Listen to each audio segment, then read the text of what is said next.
제자들이 감람원이라 하는 산으로부터 예루살렘에 돌아오니 이 산은 예루살렘에서 가까워 안식일에 가기 알맞은 길이라.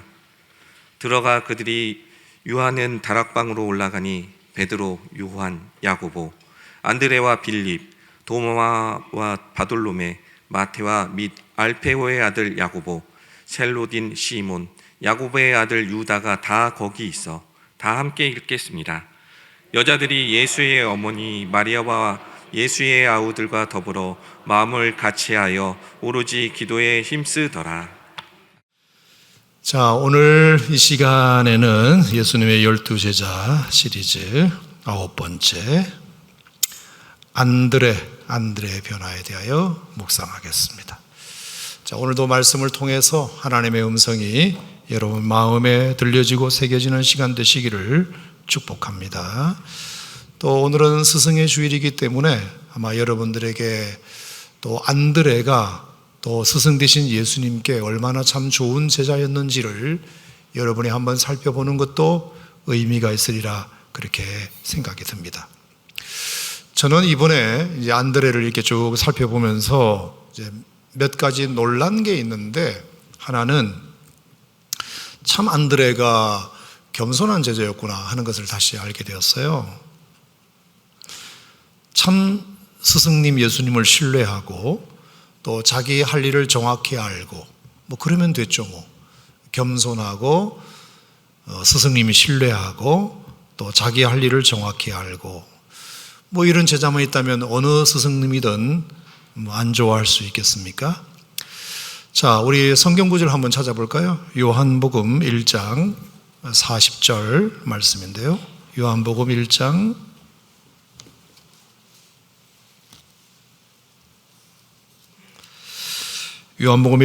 40절. 자, 그가 얼마나 겸손한 제자였는지를, 얼마나 할 일을 잘 아는 제자였는지를 제가 먼저 한번 보겠습니다. 요한복음 1장 40절 시작. 요한의 말을 듣고 예수를 따르는 두 사람 중에 하나는 시몬 베드로의 형제 안드레라. 자, 이 말씀인데요. 자, 설명을 한번 드려볼게요. 자, 원래 이제 요한과 안드레는 침례 요한의 제자였다고 지난번에도 말씀을 드렸죠. 침례 요한을 따르면서 이제 구약 성경에 기록된 메시아가 이 땅에 빨리 도래하시기를 사모했던 그런 이제 제자였습니다. 그러니까 이 두 사람은 어부였지만 또 영적인 부분에도 굉장히 민감해가지고 관심이 많았던 것 같습니다. 그래서 침례 요한의 가르침을 들으면서 구약에 예언된 그 메시아가 오시리라고 고대하는 그 경건한 마음을 잘 유지해 왔습니다. 낮에는 고기잡이하고 저녁에는 이제 침례 요한에게 가서 가르침을 듣고 또 밤일 할 일이 있으면 밤에는 고기잡이하고 또 낮에 잠을 줄여가지고 침례 요한에게 가서 말씀을 배우는 침례 요한의 제자였어요. 그러던 어느 날 침례 요한이 갑자기 어떤 분이 앞에 나타나시자 바로 저분이셔. 내가 말했던 하나님의 어린 양이셔. 그러면서 이제는 너희들도 저분을 따라야 돼. 나를 따르지 말고. 이렇게 이제 소개를 한 거예요. 자, 여러분 생각해 보세요. 아무리 그래도 침례 요한을 여태껏 잘 따르다가 갑자기 그분이 누구를 소개한다고 해서 예수님을 바로 따라간다는 것은 쉬운 일만은 아니었을 텐데, 그래도 그들이 그렇게 한 것은 그만큼 이 두 사람이 메시아를 많이 사모하고 있었다는 증거이기도 하고, 또 하나는 침례 요한을 스승으로서 신뢰했기 때문이라고 저는 생각합니다. 스승이 그렇다고 하니까 그렇게 믿는 것입니다. 그래서 그들은 침례 요한의 말을 듣고 예수님을 따르게 되는데, 그날부터 당장 예수님이 계신 데를 찾아가 가지고 말씀을 듣는데 너무 재미있고 너무 은혜가 돼 가지고 시간 가는 줄 몰랐어요. 몇 시까지 됐느냐? 자, 39절을 볼까요? 예수께서 이르시되 와서 보라. 그러므로 그들이 가서 계신 데를 보고 그날 함께 거하니 때가 몇 시? 10시쯤 되었더라. 지금 시간하고 똑같아요. 밤 10시까지. 그러니까 말씀을 듣다 보니까 8시, 9시, 10시 그냥 저녁 먹는 것도 잊어버릴 만큼 그렇게 열심히 말씀을 이제 예수님을 만나서 첫날 그걸 들은 거예요. 자, 10시라고 이게 소개되어 있다는 것은 두 가지 의미인데, 하나는 그만큼 늦게까지 말씀을 들었다는 것이기도 하고, 두 번째는 그날 밤 그 예수님 집에서 잤다 안 잤다? 안 잤다. 잔 건 아니다. 10시가, 어머 10시가 됐네, 집에 가야 되겠네 하고 예수님 안녕히 계세요 하고 나온 거예요. 자, 제가 이 얘기를 왜 드리느냐 하면, 그러므로 요한과 안드레가 예수님의 제자가 처음 됐을 때는 풀타임 제자가 아니었어요. 파트타임 제자. 그러니까 자기 할 일을 여전히 하면서 시간 나는 대로 예수님에게 가서 말씀을 듣고 배우는 이런 파트타임, 출퇴근, 등하원하면서 예수님의 말씀을 따르는 제자였습니다. 아무튼 간에 그 일을 통해서 메시아라는 것만큼은 확실하게 믿게 됩니다. 자, 40절 보세요. 41절. 그가 먼저 자기의 형제 시몬을 찾아 말하되 우리가 메시아를 만났다 하고, 안드레가 그날 밤 10시까지 예수님의 말씀을 듣다가 이분이 진짜 메시아구나 라는 것을 확신하고 다음 날 누구한테 쫓아갔다? 자기 형한테 갔다. 형, 내가 어제 누구 만나는 줄 알아? 예수님 만났어. 그분이 메시아야. 우리가 기다렸던 참 메시아를 만났다고. 그러니까 형님도 나랑 같이 가보자. 그래서 베드로를 전도해가지고 베드로도 예수님을 믿고 제자 만든 거예요. 자, 여기까지. 자, 지금까지 정리해보면 요한과 안드레가 파트타임 제자로 침례요한 제자였다가 예수님 제자로 옮겨갔죠. 그리고 다음날 베드로를 전도해서 제자 삼게 되었습니다. 자, 여기까지인데 제가 이제 궁금한 것은 뭐냐 하면, 그러면 요한과 안드레가 예수님의 첫 번째 두 제자였구나. 여기까지는 이해가 됐죠. 근데 제가 궁금한 건 뭐냐, 이 둘 중에 누가 더 먼저 예수 믿었을까? 누가 더 첫 번째일까? 이게 이제 궁금해진 거예요. 그래서 성경을 찾아보니까 답을 찾았어요. 자, 마태복음 4장을 보겠습니다. 마태복음 4장.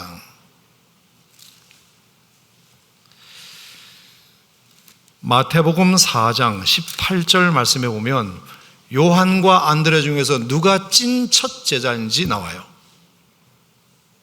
마태복음 4장 18절 시작. 갈릴리 해변에 다니시다가 두 형제 곧 베드로라 하는 시몬과 그의 형제 안드레가 바다에 그물 던지는 것을 보시니 그들은 어부라. 말씀하시되 나를 따라오라. 내가 너희를 사람을 낚는 어부가 되게 하리라 하시니 그들이 곧 그물을 버려두고 예수를 따랐다. 자, 여기 보면 예수님께서 고기잡이 하고 있는 베드로와 그 안드레를 찾아가시는 장면이에요.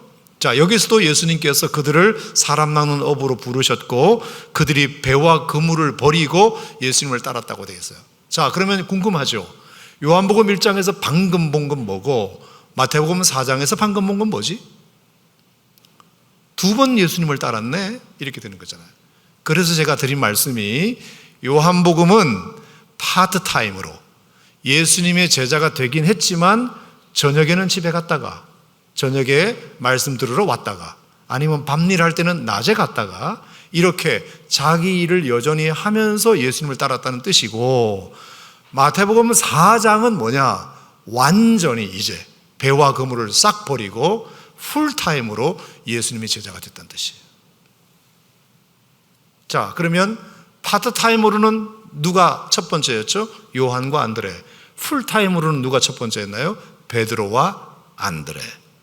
자, 그러면 그 다음에 야고보 요한이 21절 거기서 더 가시다가 다른 두 형제 곧 세베대의 아들 야고보와 그의 형제 요한이 그의 아버지 세베대와 함께 배에서 그물 깁는 것을 보시고 부르시니 배와 아버지를 버려두고 예수를 따랐다. 그 다음 차수가 누구냐 하면 야고보와 요한이에요.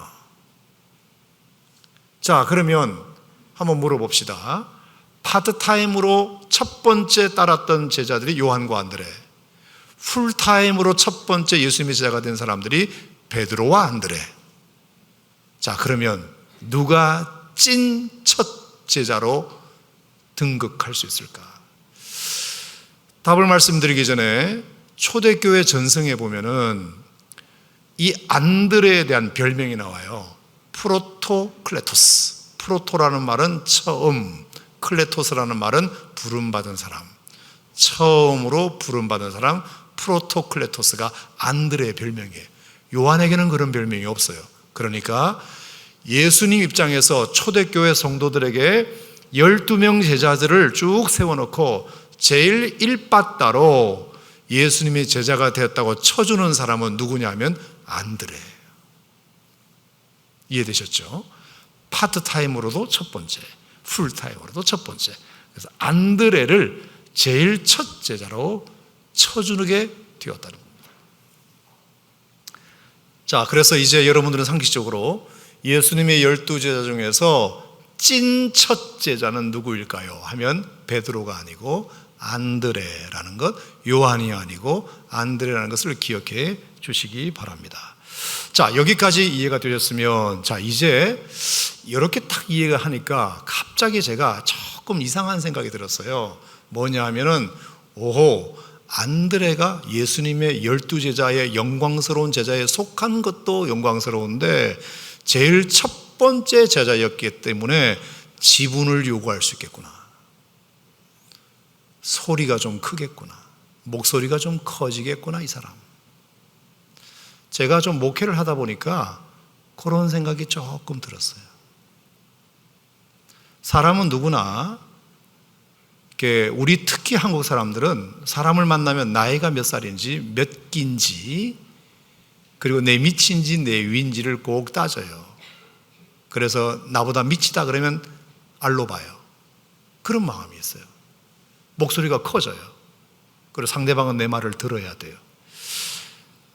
모든 사람들이 다 그래요. 다. 자, 안드레가 예수님의 찐 첫 제자라는 소리를 딱 듣는 순간, 아, 이 친구 목소리가 좀 커지겠네. 자리 내놓으라고 하겠네. 앞자리에 앉으려고 하겠네. 이런 생각이 들더라고요. 특별 대우 받으려고 하는 마음이 생겼겠네, 이 마음. 그래서 순서가 거꾸로 되면 되게 기분 나빠하겠네. 나는 첫 번째, 항상 첫 번째 둬야지 자기를 몇 번째다가 두면 되게 기분 나빠할 수도 있겠구나. 과연 그런지 성경을 보겠습니다. 자, 누가복음 6장을 봅시다. 누가복음 6장. 자, 그 첫 번째 제자였던 안드레를 성경은 어떻게 기록하느냐? 누가복음 6장 14절. 자, 예수님의 12제자 목록이 기록되어 있는 걸 보겠습니다. 자, 중요한 구절이니까 한번 찾아보시겠어요? 14절 시작. 곧 베드로라고도 이름을 주신 시몬과 그의 동생 안드레와 야고보와 요한과 빌립과 바돌로메. 자, 중요한 것은 안드레가 몇 번째? 두 번째. 베드로가 첫 번째, 그리고 안드레가 두 번째. 자, 분명히 누가 먼저 나와야 돼? 안드레가 제일 먼저 나와야지. 왜? 안드레가 찐 첫 제자이고 베드로는 안드레가 전도해서 된 사람이잖아. 근데 왜 자기 전도 대상자가 먼저 올라가? 앞에? 기분이 어때요? 여러분들은 뭐 인격적으로 넉넉하신 분이니까 기분이 안 나쁘실 수 있겠지만 안드레 입장에서 조금 기분이 나쁠 수 있어요. 자기를 두 번째다가 써놨어요. 물론 베드로가 형이니까 그렇다 칩시다. 그러면 형이면 형인데 꼭 뭐라고 안드레를 소개하냐면 베드로의 동생 안드레 이렇게 소개해요. 여기뿐만 아니라 제가 성경을 다 뒤져봤는데 안드레를 소개할 때는 말입니다, 꼭 그냥 안드레라고 안 하고 베드로의 동생 안드레. 자, 여러분에게 한번 물어봅시다. 특별히 우리 아주머니 집사님들에게 물어봅시다. 누구 엄마, 누구 부인. 어때요? 왜 나는 나로 소개가 안 되지? 사람은 자기가 자기로 소개되고 싶지 누구의 동생, 누구의 부인, 누구 엄마 그런 거 별로 안 좋아해요. 뭐 여러분들은 뭐 표정을 보니까 다 뭐 그걸 수긍하시는 입장인 것 같은데 어쨌든 그럴 수 있잖아요. 그죠? 그러니까 안드레도 그냥 안드레이고 싶지 꼭 수식어가 베드로의 동생이래. 자기가 전도했는데 왜 전도 대상자의 동생이라고 불려줘야 되지? 이게 그럴 수 있잖아. 안드레가. 자기는 찐 첫 제자 프로토클레토스인데. 더 이상한 거 볼까요? 자, 사도행전 1장입니다. 사도행전 1장. 자, 오늘 본문 말씀이에요. 성경은 이렇게 보면 되게 재밌어요. 자, 사도행전 1장 13절. 다 같이 읽겠습니다. 들어가 그들이 유하는 다락방으로 올라가니 베드로, 요한, 야고보, 안드레. 자, 여기는 몇 번째? 네 번째. 두 번째로 밀린 것도 기분 나쁜데 네 번째. 자, 베드로는 형이니까 그렇다 치자. 요한은 입사 동기니까 그렇다 치자. 야고보에게도 밀려요. 이번에는 안드레가. 너무 마음이 상해요. 어떻게 내가 야고보한테도 밀리냐? 나는 프로토클레토스인데 찐 첫 제자인데 어떻게 성경마저도 나를 두 번째, 네 번째로 밀리냐? 더한 얘기 한번 해볼까요? 예수님의 12 제자는 그룹이 세 그룹이에요. 들으시다시피 첫 번째 그룹은 베드로, 안드레, 야고보, 요한. 이게 첫 번째 그룹이에요. 두 번째 그룹은 빌립, 바돌로메, 나다나엘 등등 이 사람들이 두 번째 그룹이에요. 세 번째 그룹이 다데오, 시몬이나 유다나 가룟 유다나 이런 사람들이 세 번째 그룹이에요. 12명 그룹을 다 예수님은 사랑하셨지만, 제자였지만 때로는 예수님께서 첫 번째 그룹만 자주 데리고 어디를 다니셨어요. 4명만 데리고. 예를 든다면 야이로 회당장의 딸을 고치실 때 첫 번째 그룹만 데리고 가요. 변화산 구경 갈 때 첫 번째 그룹만 데리고 가요. 겟세마네 동산에서 기도하러 가실 때 8명은 저 멀리 두고 첫 번째 그룹만 자기 가까이 둬요. 등등. 첫 번째 그룹을 유독 예수님이 자주 어딜 많이 데리고 다니셨어요. 자, 그러면 당연히 안드레도 들어가야 되겠지. 근데 깜짝 놀란 건 뭐냐? 야이로 회당장의 딸을 고칠 때 베드로, 야고보, 요한만 있고 안드레는 없어. 변화산 구경 갈 때 베드로, 야고보, 요한은 있는데 안드레는 없어. 겟세마네 동산에서 기도하실 때 저 멀리 두고 가까이 3명을 뒀는데 베드로, 야고보, 요한이고 안드레는 없어. 여러분들은 어떠실 것 같아요? 특히 변화산 같은 경우는 얼마나 가보고 싶었겠어요. 에버랜드 가고 싶듯이 얼마나 가보고 싶었겠어요. 산 밑에서 보니까 뭐 번쩍번쩍해. 얼마나 그 변화산의 광경이 좋았느냐 하면은 베드로가 예수님 어디 내려가지 말고 여기서 초막셋을 짓고 삽시다 라고 할 정도로 변화산의 환상은 정말 기가 막힌 환상이었나 봐요. 안드레가 얼마나 거기에 가고 싶었겠어요. 그런데 안드레는 쏙 빼놓고 야고보, 요한 데리고 갔어요. 베드로는 그렇다 치고. 여러분이 만약에 남겨진 안드레라고 생각해 보면 여러분 기분이 어떠실 것 같아요? 젠틀하게 앉아있지 말고 우리 솔직하게 얘기 한번 해봅시다. 아닌 것처럼 앉아있지 말고. 기분 나쁘죠? 그럴 거예요. 그런데 안드레는 어떻게? 성경에 기분 나빠한다는 둥, 따졌다는 둥 이런 말이 없을까? 제가 이제 생각해 본 거예요. 첫 번째 프로토클레토스 찐 첫 제자. 얼마든지 지분을 요구할 수 있고 얼마든지 자리를 내놓으라고 할 수 있고 목소리가 커질 수 있지만 왜 안드레는 그렇게 안 했을까? 첫 번째 제가 생각한 건 뭐냐 하면 자기가 첫 번째 제자라고 해서 위세를 뜨는 게 아니고 첫 번째 제자인 것은 내가 다른 제자들보다 다른 제자들보다 먼저 은혜를 받은 사람이다 이 생각이에요. 다른 사람들은 내 뒤에 은혜를 받았지만 내가 제일 먼저 은혜 받고 예수님의 제자가 된 건 얼마나 축복이냐. 자, 요 타이밍에 아멘 한번 해보시기 바랍니다. 얼마나 축복이냐. 나는 그래서 이 은혜만으로도 다른 거 다 필요 없어. 나 같은 죄인이 용서함 받아서 주 앞에 옳다함 얻으면 확실히 믿기는 어린 양 예수의 그 피로 속죄함 얻었네. 이런 마음 가지고 내가 다른 사람보다 이 교회에 제일 먼저 와서 예수님의 제자가 제일 먼저 돼서 다른 사람보다 구원의 반열에 일찍 들어오게 된 것이 얼마나 은혜냐, 하나님의 은혜냐.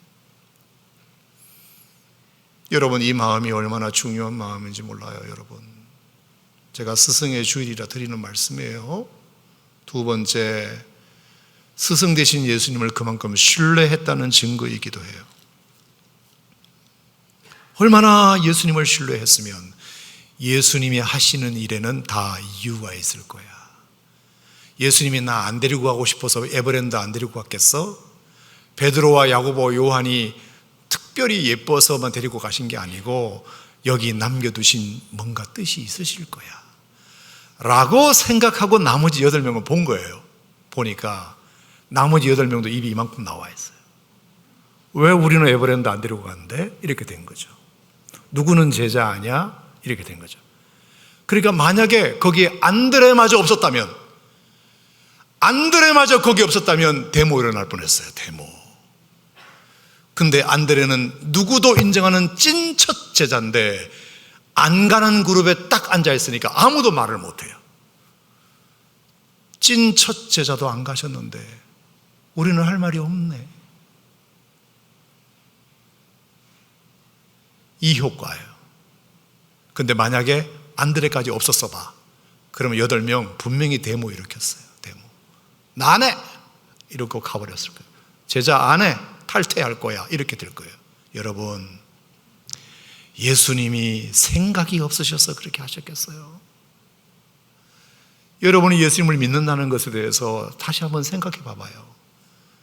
예수님의 말만 믿지 말고 예수님의 행동, 그렇게 하신 이유가 있을 거야. 그렇게 생각하면 아하, 나 하나도 없었으면 이 8명 난리 났겠다. 그래서 못 간 사람들 다독이고 위로하라고 찐 첫 제자를 일부러 남겨두신 거예요. 예수님은 데리고 간 사람보다 안 데리고 간 사람들의 마음을 위로할 책임이 있으니까. 아멘입니까? 두 번째는 이런 경우도 있을 수 있어요.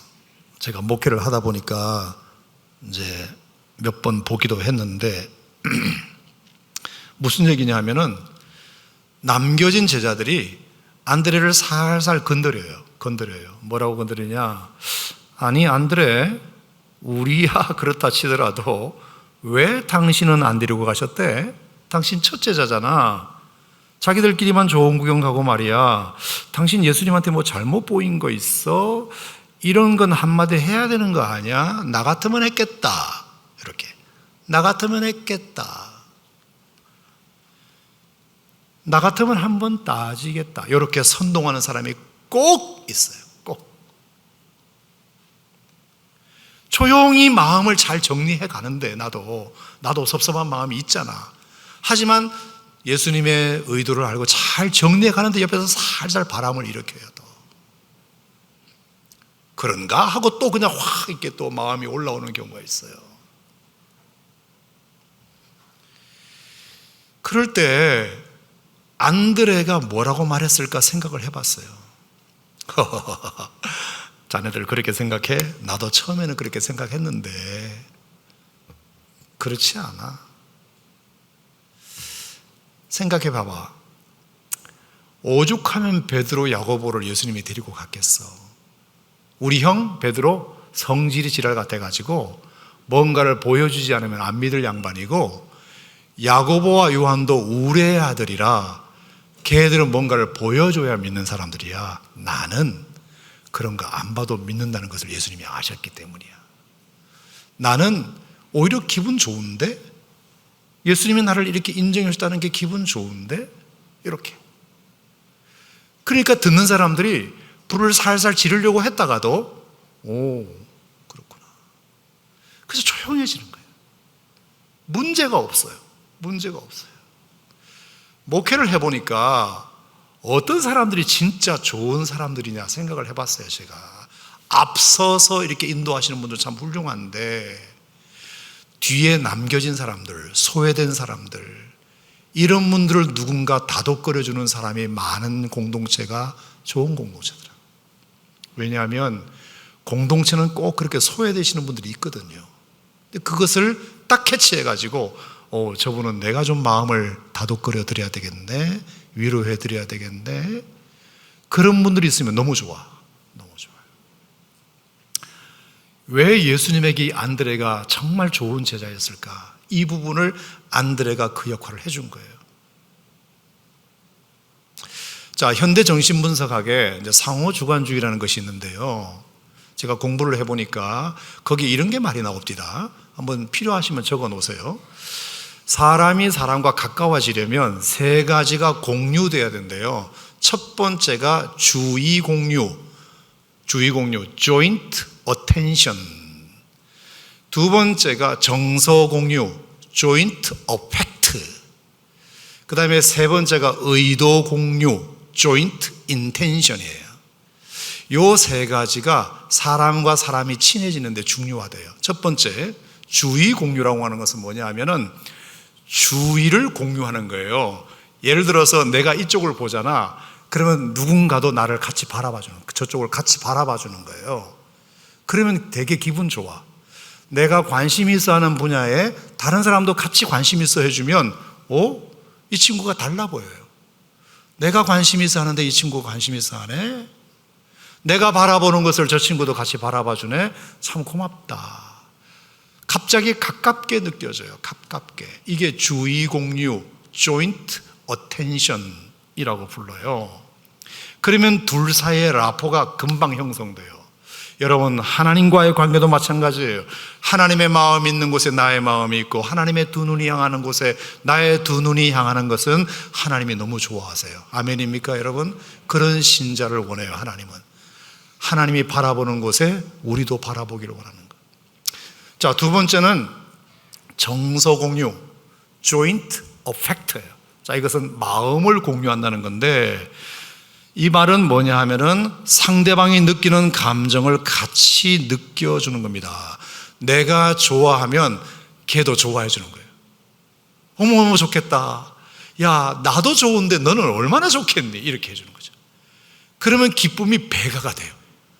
나 너무 좋아서 자랑을 하잖아. 누구한테 이렇게 자랑을 하면서 나 너무 좋아 그러면 뭐 그런 거 가지고 그래? 이게 아니고 어머머 세상에 그래?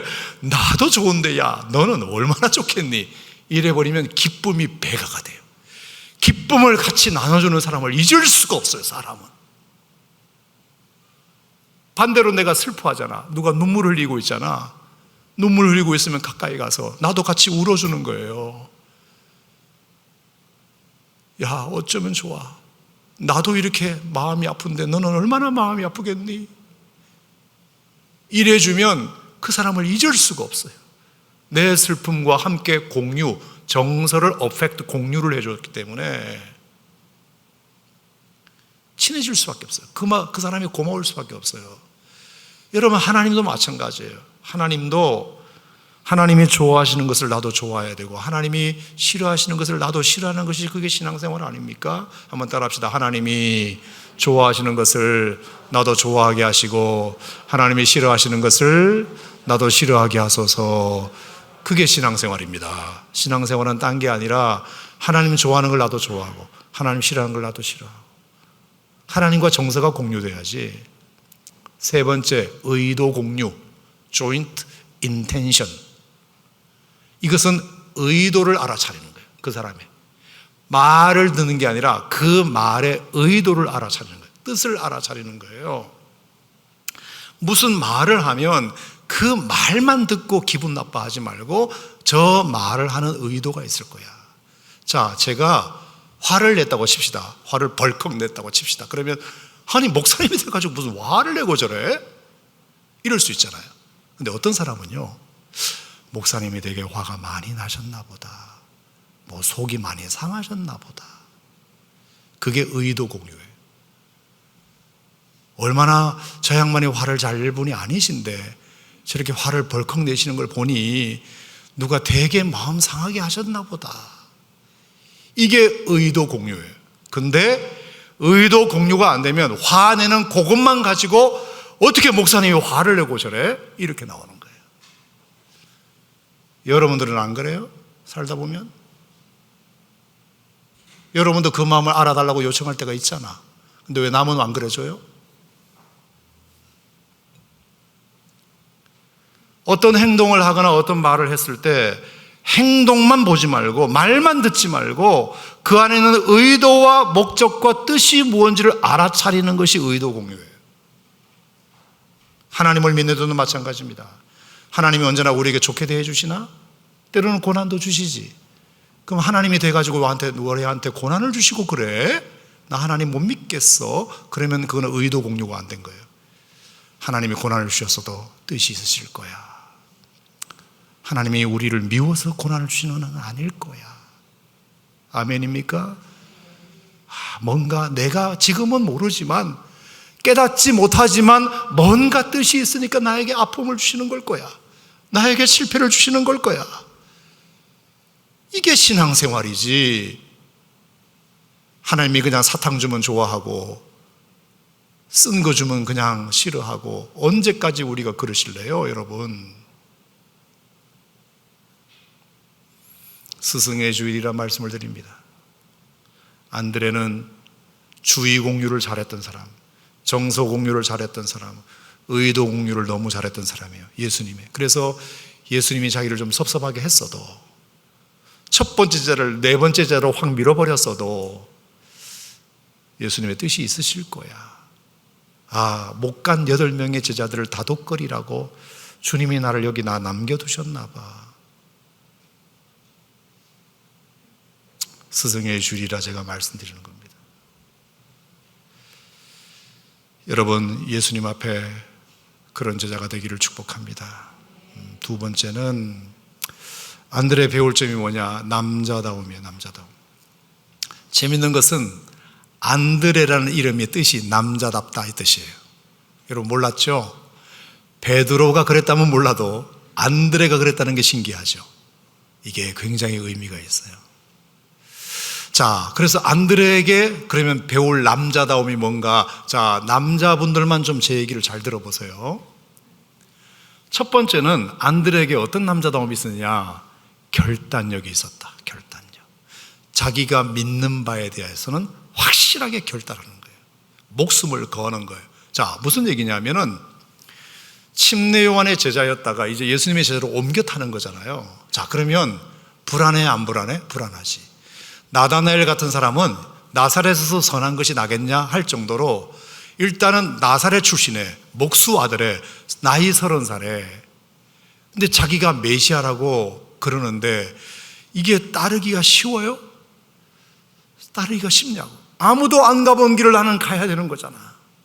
저 사람이 진짜 메시아인지 아닌지 침례 요한의 말 외에는 다른 말이 없어요. 다른 증거가 없어요. 그러면 가 말어? 해야 돼 말어? 다른 사람이 먼저 가면 따라갈 수는 있지만 내가 제일 먼저 앞서서 프론티어, 개척자가 된다는 것은 결단력이 없으면 못해요. 확신이 없으면 못해요. 저는 안드레가 남자답다고 보는 게 뭐냐? 자기가 만난 그 예수님을 보고 메시아라는 확신이 딱 드는 순간 거기다가 목숨을 걸어요. 누가 가든지 말든지 먼저 앞장서요. 먼저. 여러분 그게 남자다운 거 아닌가요? 그래서 토마스 힐 할리크라는 사람은 당신이 무엇인가 확실한 답을 얻었으면 이제부터는 그것에 목숨을 거는 삶의 여정을 시작하라. 당신이 무엇인가 확실한 답을 얻었으면 이제부터는 그것에 목숨을 거는 삶의 여정을 시작하라. 이게 남자예요. 그죠? 제가 신학교 다닐 때 제가 몇 번째 칸을 잘 거시기 하러 갔는데 딱 앉으면 누가 낙서를 해놨어요. 거기다가 문법적으로 맞는지 틀린지도 모르고 그게 딱 들어왔어요. Life is the adventure directed by God. 인생은 하나님에 의해서 지도되어지는 모험이다. 너무 마음에 와닿았어요. 인생은 어드벤처, 모험인데 하나님이 디렉트 해주는, 하나님이 지도해 주시는 모험이다. 그러니까 내 마음속에 프론티어가 생기는 거죠. 개척자의 정신이 생기는 거예요. 도전해보고 싶은 마음이 생기는 거예요. 예수님을 믿는 그 믿음의 확신이 분명하면 그래 내가 여기에 내 한번 평생을 걸어보자. 내가 목숨을 한번 걸어보자. 아무도 안 가본 길, 보장도 안 된 길, 어쩌면 실패할 수 있는 그 길을 제일 먼저 나서는 것은 보통 용기가 아니면 불가능하지만 그래도 안드레는 확신이 있었기 때문에 예수님의 제자가 되기로 결단했다는 것이 그의 첫 번째 남자다움이에요. 여러분, 그런 남자 멋있어 보이죠?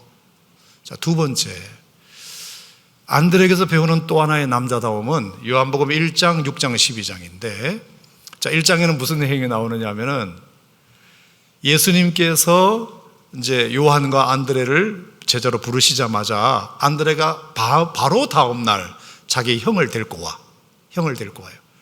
형, 우리 예수님 만났으니까 같이 믿자 하고 꼭 사람 하나를 이렇게 데리고 와요. 그렇게 데려다 놓은 베드로가 나중에는 어떤 사람이 되죠?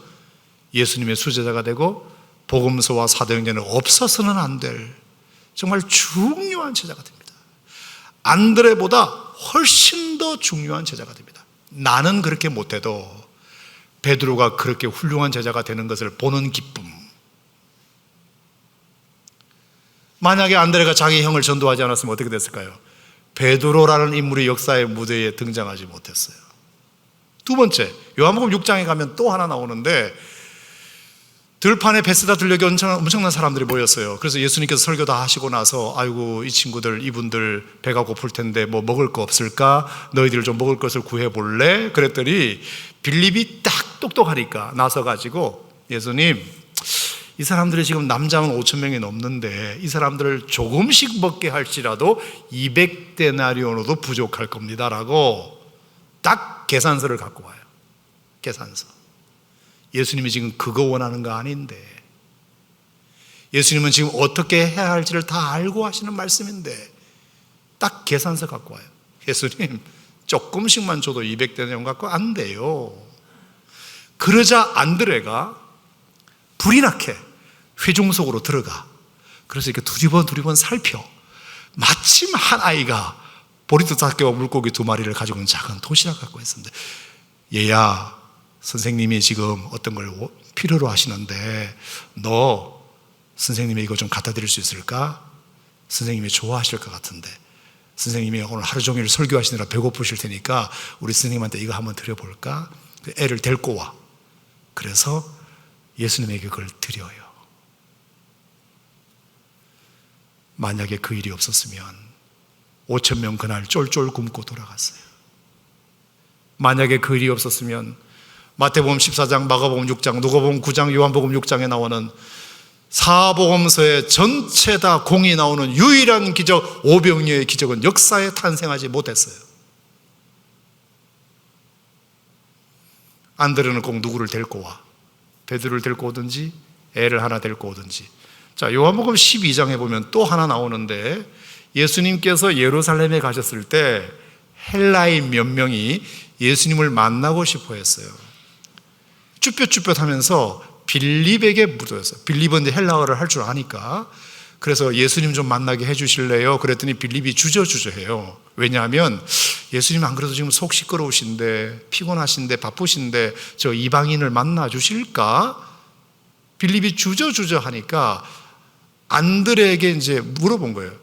안드레, 이 친구들이 만나고 싶어 하는데 어떻게 하면 좋을까? 그랬더니 안드레가 하는 말이, 오, 괜찮지. 예수님은 어느 분이시든 다 만나주시잖아. 괜찮아. 우리 예수님께 이 사람들을 인도해 드리자. 그래서 헬라인 몇 명을 안드레의 허락을 받고 예수님으로 데리고 가는 장면이 나와요. 자, 안드레는 꼭 뭘 하느냐 하면은 형을 데리고 오든지 애를 하나 데리고 오든지 아니면 헬라인을 데리고 오든지 예수님에게 데리고 가요. 근데 그 헬라인 중에 이번에 제가 자료를 찾았는데 놀라운 자료를 봤어요. 그 헬라인 중에 누가 끼어 있었냐면은 누가가 끼어 있었대요. 누가? 누구라고? 누가. 누가는 누구죠? 누가복음을 쓴 사람, 사도행전을 쓴 사람. 만약에 이것이 사실이라면 그날 안드레가 허락을 안 해서 예수님을 못 만났다면 누가복음과 사도행전은 성경에 없어요. 저는 그래서 두 번째 안드레의 남자다움을 제가 어디서 보느냐, 내가 이름이 드러나지 않아도, 내가 1등이 되지는 못해도, 내가 올라가지는 못해도 가능성 있는 사람, 필요로 하는 사람, 원하는 사람들을 세워줘서 그 사람이 일하게 만들게끔 도와주는 거, 사람 세워주는 거. 안드레가 이걸 너무너무 잘했어요. 그래서 베드로가 이 땅에 탄생하게 되었고, 한 아이의 도시락으로 5천 명을 먹이는 기적을 일으키게 되었고, 그 아이는 얼마나 감격스러웠을까. 나 하나 먹으려고 가지고 온 도시락인데 어떤 아저씨가 날 데리고 가더니 예수님이 기도하셔가지고 나 혼자 먹으려는 도시락을 5천 명의 어른들과 함께 먹을 때 그 아이에게는 일생일대에 지울 수 없는 놀라운 감격을 경험합니다. 나에게 이런 기회를 허락해 주신 고마운 아저씨, 친절한 아저씨, 자상한 아저씨, 나를 예수님에게로 데리고 가주신 아저씨.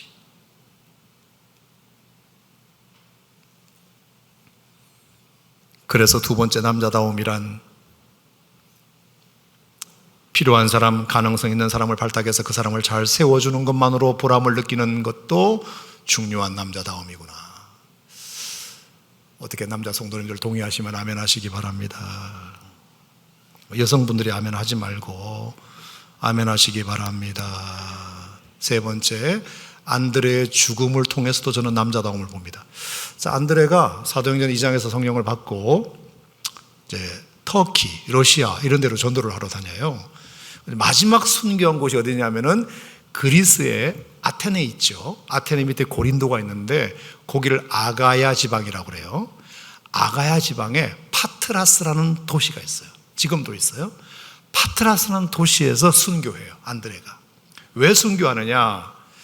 그 당시 이제 총독이 있었는데 에게우스라는 총독이고 부인이 막시밀라인데 막시밀라 총독 부인을 전도한 거예요. 근데 전도를 해서 예수를 믿게 되었다는 사실을 총독인 에게우스가 알고 너무나 화를 낸 거예요. 당신은 어디 가서 그렇게 예수라는 사람을 믿고 오냐? 그러면서 그 전도한 안드레를 당장 십자가에 처형시키는 줄 합니다. 자, 사진을 한번 보여드리겠는데, 스페인의 무리오라는 화가가 그린 그림이에요. X자형 십자가에 안드레를 달아매요. 예수님의 12제자 중에서 유일하게 X자형으로 죽은 사람이에요. 그래서 X자형 십자가 하면 그건 안드레의 십자가예요. 이렇게 팔과 다리를 벌리게 해서 X자형 십자가에서 이제 죽임을 당하는데, 이 무리오라는 화가가 이 그림을 그리면서 재밌는 걸 하나 거기다 넣었어요. 자, 그 다음 그림을 보시면 이 친구예요.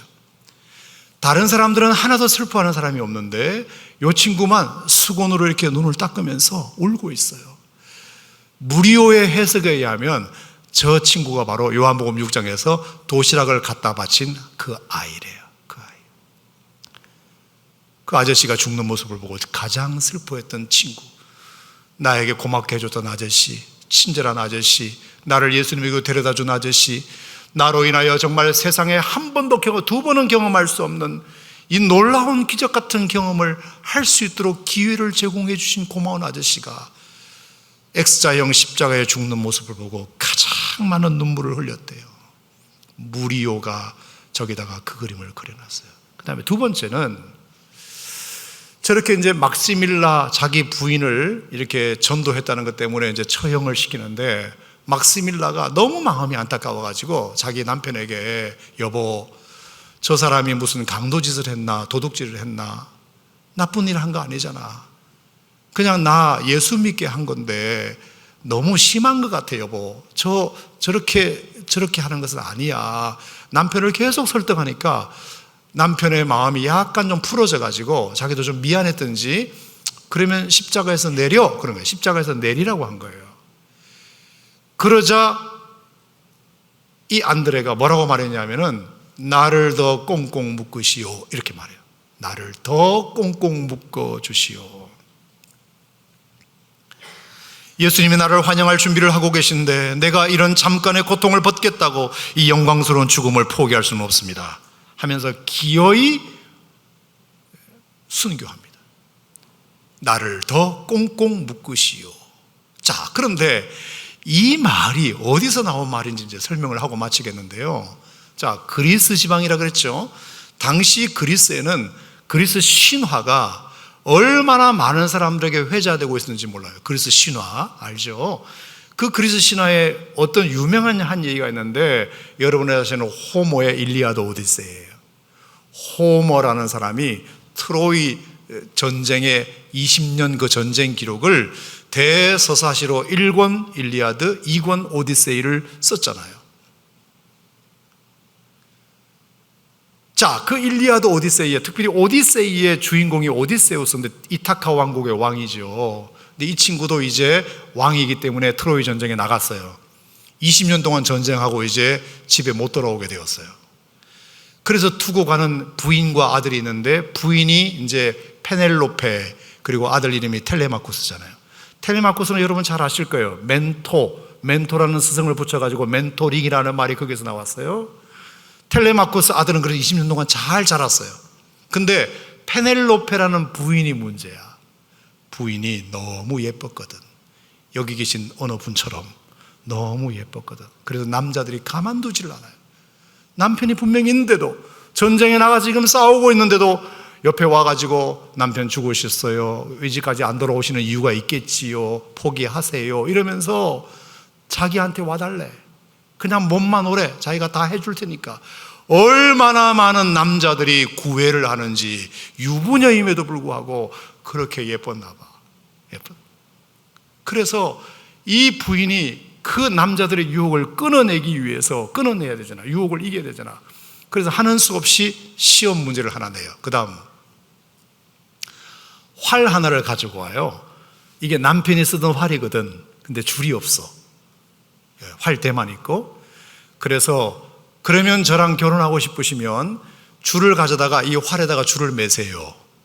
줄을 매고, 그리고 내가 원하는 관역을 정확하게 맞추면 제가 그러면 받아들이겠습니다. 이렇게 된 거예요.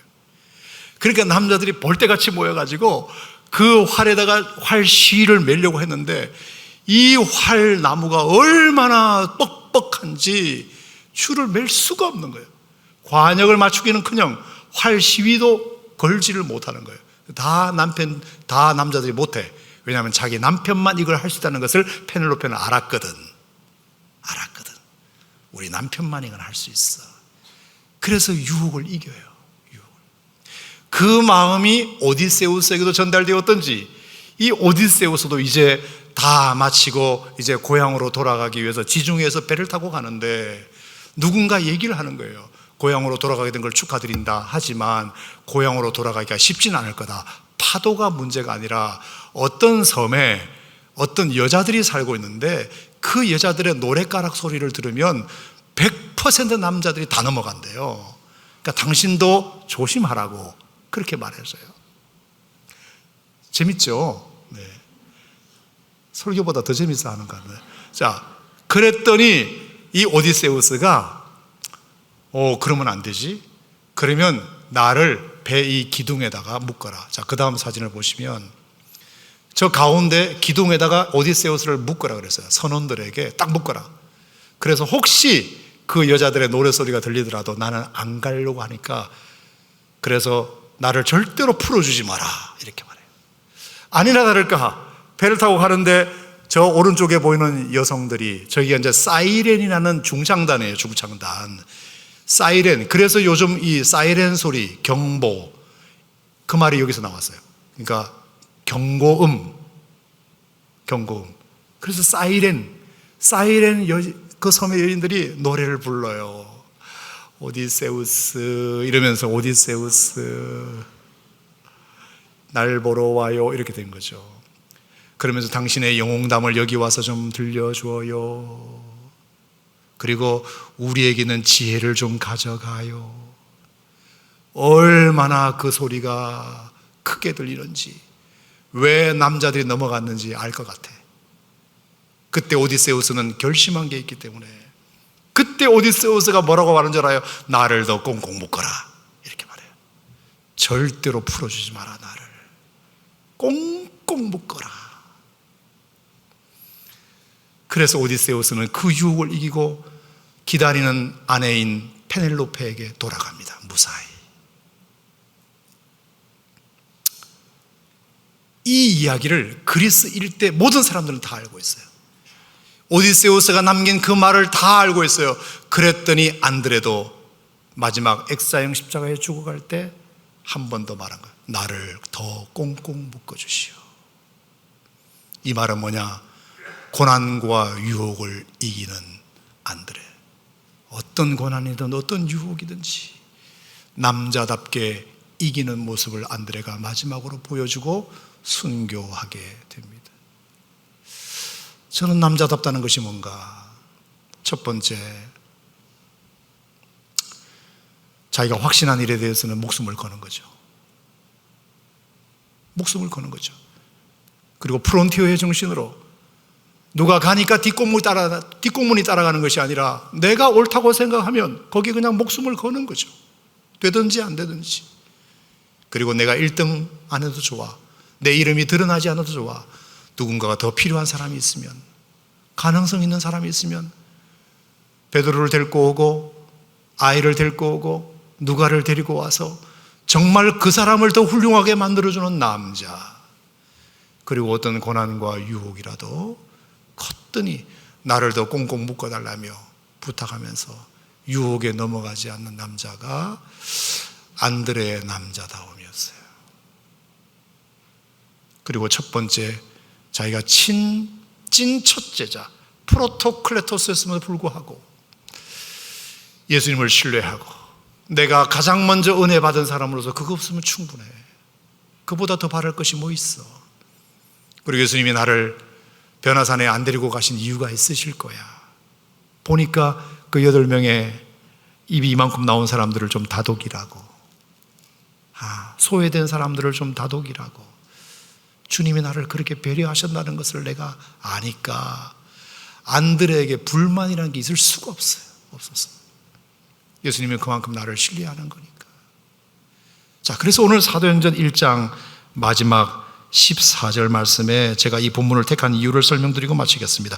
여자들과 예수의 어머니 마리아와 예수의 아우들과 더불어 마음을 같이하여 오로지 기도에 힘쓰더라. 따라합시다. 더불어, 오로지. 이게 얼마나 중요한 말입니까?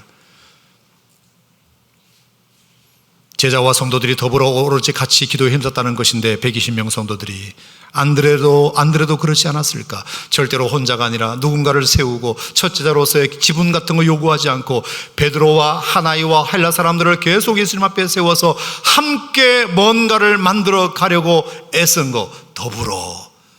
안드레에게 가장 어울리는 단어가 있다면 더불어예요. 더불어. 두 번째가 오로지.